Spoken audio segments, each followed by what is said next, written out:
बिस्मिल्लाहिर्रहमानिर्रहीम, अस्सलाम वालेकुम। इस वीडियो में हम बात करेंगे एक कंडीशन के बारे में जिसका नाम है post streptococcal glomerulonephritis. Post streptococcal glomerulonephritis को समझने के लिए यहाँ पे एक कंडीशन होती है, दो कंडीशंस होती है जिसको नेफ्रोटिक सिंड्रोम और नेफ्राइटिक सिंड्रोम कहा जाता है। थोड़ा इनका बैकग्राउंड समझना ज़रूरी होता है क्योंकि वाहिद ऐसी कंडीशन है जो कि अमूमन लोग जो है वो कंफ्यूज हो जाते हैं कि what is nephritic syndrome and what is nephrotic syndrome, कि इन दोनों में मेन डिफरेंस क्या है। तो पहले हम थोड़े से बैकग्राउंड समझते हैं कि नेफ्राइटिक क्या होता है, नेफ्रोटिक क्या होता है, और उसके बाद हमारा फोकस पोस्ट स्ट्रेप्टोकोकल ग्लोमेरुलोनेफ्राइटिस के ऊपर होगा। अच्छा, नेफ्राइटिक नेफ्राइटिक सिंड्रोम की अगर हम बात करते हैं तो इसमें सबसे पहली जो चीज़ आपको मिलती है वो है हेमाचूरिया, यानी यूरिन के साथ ब्लड का आना, पेशाब के साथ खून का आना, हेमाचूरिया होता है। साथ ही नेफ्राइटिक सिंड्रोम में हाइपरटेंशन भी होता है। इसी तरह ओलिगोयूरिया भी होता है, प्रोटीन यूरिया होता है, लेकिन माइल्ड प्रोटीन यूरिया होता है, और साथ साथ एडिमा होता है। ये 3 से 4 चीज़ें जो है वो नेफ्राइटिक सिंड्रोम से एसोसिएटेड है। इसी तरह अगर हम नेफ्रोटिक सिंड्रोम की बात करते हैं तो उसमें हाइपोएल्बुमिनीमिया हो जाता है, हाइपरलिपिडीमिया हो जाता है, इसी तरह लिपिड यूरिया हो जाता है, प्रोटीन यूरिया होता है लेकिन मैसिव प्रोटीन यूरिया होता है, मोर देन 3.5 ग्राम, उससे ज़्यादा होता है। और इसी तरह जनरलाइज्ड एडिमा होता है, मीन्स कि पूरी जो बॉडी है उसमें स्वेलिंग होती है, उसमें एडिमा डेवलप हो जाता है। ये है नेफ्राइटिक और नेफ्रोटिक में मेन डिफरेंस। यानी एक में हाइपरटेंशन आपको मिलता है, हिमाचूरिया मिलता है, प्रोटीन यूरिया मिलता है, लेकिन माइल्ड प्रोटीन यूरिया मिलता है, जबकि दूसरी जो कंडीशन है उसमें मैसिव प्रोटीन यूरिया, हाइपोएल्बुमिनीमिया और हाइपरलिपिडीमिया के साथ जनरलाइज्ड एडिमा, यानी पूरी की पूरी बॉडी की स्वेलिंग होती है। अब जब इससे क्वेश्चंस आ रहे होते हैं, अगर हम बात करें फोर्थ ईयर एमबीबीएस और फाइनल ईयर एमबीबीएस की, तो नेफ्राइटिक और नेफ्रोटिक सिंड्रोम जो है वो दोनों इंपॉर्टेंट है। नेफ्राइटिक सिंड्रोम में पोस्ट स्ट्रेप्टोकोकल ग्लोमेरुलोनेफ्राइटिस से क्वेश्चन आते हैं, जबकि नेफ्रोटिक में एज अ यूजुअल अगर हम देखें तो मिनिमल चेंज डिजीज या as a whole nephrotic syndrome के फॉर्म में आता है। और नेफ्रोटिक सिंड्रोम से जो क्वेश्चन आता है उसमें लंबा चौड़ा 5 से 6 लाइनों का सिनेरियो लिखा जाता है, और उसमें मेन वो पॉइंट ये आपको बता रहा होता है कि there is a generalised swelling in the whole body है, और जो ही आप यूरिन आरी करते हो तो वहाँ पे आपको एल्बुमिन यूरिया मिलता है, प्रोटीन यूरिया मिलता है, वो भी मैसिव प्रोटीन यूरिया, और साथ ही आपको पस सेल्स मिलते हैं। ये कुछ एक पॉइंट्स होते हैं अबाउट नेफ्रोटिक सिंड्रोम। अब हमारा फोकस है पोस्ट स्ट्रेप्टोकोकल ग्लोमेरुलोनेफ्राइटिस क्या होता है, कैसे हम इसको इन्वेस्टिगेट करते हैं, कैसी प्रेजेंटेशन होती है, पेशेंट जब आता है तो क्या साइन एंड सिम्पटम्स के साथ आता है, और हम इसकी ट्रीटमेंट कैसे करते हैं। तो स्टार्ट करते हैं इसकी क्लिनिकल फीचर्स यानी साइन एंड सिम्पटम्स की, कि जब भी पेशेंट आएगा पोस्ट स्ट्रेप्टोकोकल ग्लोमेरुलोनेफ्राइटिस के साथ तो उसकी क्या प्रेजेंटेशंस होंगी। अच्छा, सबसे पहले प्रेजेंटेशन फीवर। जब भी पेशेंट आता है तो उसको बुखार होता है, साथ ही उसको नोजिया वोमिटिंग यानी दिल मतली का होना, उल्टी का आना, ये 3-4 चीज़ें बहुत ही इंपॉर्टेंट होते हैं। और ये जब उसको फीवर हो रहा होता है, नोजिया वोमिटिंग हो रही होती है, तो वो आपको हिस्ट्री भी देता है कि पिछले 1-2 हफ्तों से मुझे सोर थ्रोट रहा है, यानी फेरेंजाइटिस की वो बात कर रहा होता है।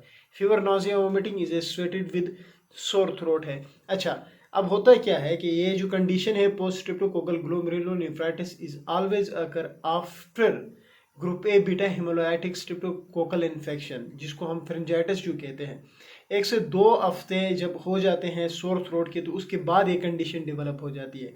और स्पेशली एक बैक्टीरिया है जिसका नाम है स्ट्रेप्टोकोकस पायोजेनस, वो इसमें इन्वॉल्व होता है, जो कि सोर थ्रोट काज कर देता है। और जूही यानी जिसको फेरेंजाइटिस कहते हैं, तो जब वो बैक्टीरिया स्ट्रेप्टोकोकस पायोजेनस जो है जब वो सोर थ्रोट काज कर देता है, तो उसके बाद पेशेंट के अंदर फीवर डेवलप हो जाता है, वोमिटिंग डेवलप हो जाती है, और साथ ही उसके जो खून जो यूरिन है उसमें ब्लड आ रहा होता है, जिसको हम हेमाचूरिया का नाम दे रहे होते हैं।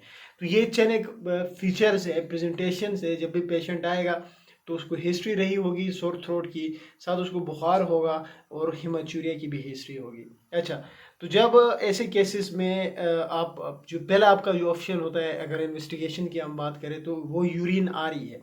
जो ही आप यूरिनोलाइसिस करते हो तो उसमें यूरिनारी की जो रिपोर्ट है उसमें आपको जो है वो दो चीज़ें मिलेंगी, एक तो प्रोटीन यूरिया मिलेगा और साथ साथ ही आपको प्रोटीन्स के साथ जो है वो रेड सेल्स मिलेंगे, यानी आरबीसीज, आपको खून की जो खून है, जो एक टाइप है आरबीसी जो है, वो आपको यूरिनोलाइसिस के ऊपर मिलते हैं। तो पहले इन्वेस्टिगेशन आपकी जो है वो यूरिन आ रही है। अच्छा, इसके अलावा आप एएसओ टाइटर टेस्ट भी कर रहे होते हो, जो कि आपको ये इंडिकेट कर रहा होता है। एएसओ टाइटर रेज होता है इस केस में, क्योंकि ये जो एएसओ टाइटर है उसको करने का मकसद ये होता है कि ये इंडिकेट कर रहा होता है कि जी हाँ, देयर इज एन इन्फेक्शन, ये एक इन्फेक्शन है जो कि एक बैक्टीरिया की वजह से हुआ है। तो एसओ टाइटर जो है वो रेज्ड होता है, और इसी तरह एएसआर भी करते हो आप, और जो इम्पोर्टेंट है C3 वो भी करते हो। C3 इसमें लो होता है। तो इन्वेस्टिगेशन में यूरिनारी सबसे पहले ऑप्शन है, एसओ टाइटर आप कर रहे होते हो, और उसके अलावा एएसआर आप कर रहे होते हो, C3 कर रहे होते हो, और जो मोस्ट इम्पोर्टेंट, अगर मोस्ट एक्यूरेट टेस्ट की बात की जाए पोस्ट स्ट्रेप्टोकोकल ग्लोमेरुलोनेफ्राइटिस में, तो वो है रीनल बायोप्सी। रीनल बायोप्सी करोगे, मोस्ट एक्यूरेट टेस्ट है जो कि आपको कंफर्म कर देगी कि the patient is suffering from post streptococcal glomerulonephritis. अच्छा, इन्वेस्टिगेशंस के बाद हम अगर बात करें इसकी ट्रीटमेंट की, तो पहले भी मैंने कहा कि इट इज़ ऑलवेज अगर आफ्टर द सोर थ्रोट, यानी which is caused by a bacteria called streptococcus pyogenes, यानी स्ट्रेप्टोकोकस पायोजेनस सोर थ्रोट कर देगा, उसके बाद पेशेंट जो है वो पोस्ट स्ट्रेप्टोकोकल ग्लोमेरुलोनेफ्राइटिस के प्रेजेंटेशंस के साथ आपके पास आएगा। तो क्योंकि ये एक इन्फेक्शन है तो जाहिर सी बात है इसको प्रिवेंट करने के लिए आप एंटीबायोटिक दोगे ट्रीटमेंट में। लेकिन एंटीबायोटिक से पहले मैं आपको बताऊं, क्योंकि ये एक इन्फेक्शन है, बैक्टीरियल इन्फेक्शन है, तो ये इसकी जो 95% केसेस जो है उसमें सपोर्टिव ट्रीटमेंट होती है। सपोर्टिव ट्रीटमेंट में ये है कि आपने न्यूट्रिशन ठीक रखनी होती है, आपने फ्लूइड्स देने होते हैं, आपने हाइड्रेशन, ताकि हाइड्रेशन ठीक रहे, ये सारी चीज़ें, और पेशेंट को आपने बेड रेस्ट करवाना होता है। तो ये सपोर्टिव ट्रीटमेंट जब आप करते हो ना, तो आपको एंटीबायोटिक तक की भी जाने की ज़रूरत नहीं पड़ती, खुद ब खुद 95% केसेस में स्पॉन्टेनियसली जो है वो ठीक हो जाती है। लेकिन जो ये देखा गया है कि जब मामूली सा इन्फेक्शन होता है तो अमूमन लोग जो है वो एंटीबायोटिक्स लेते ही हैं।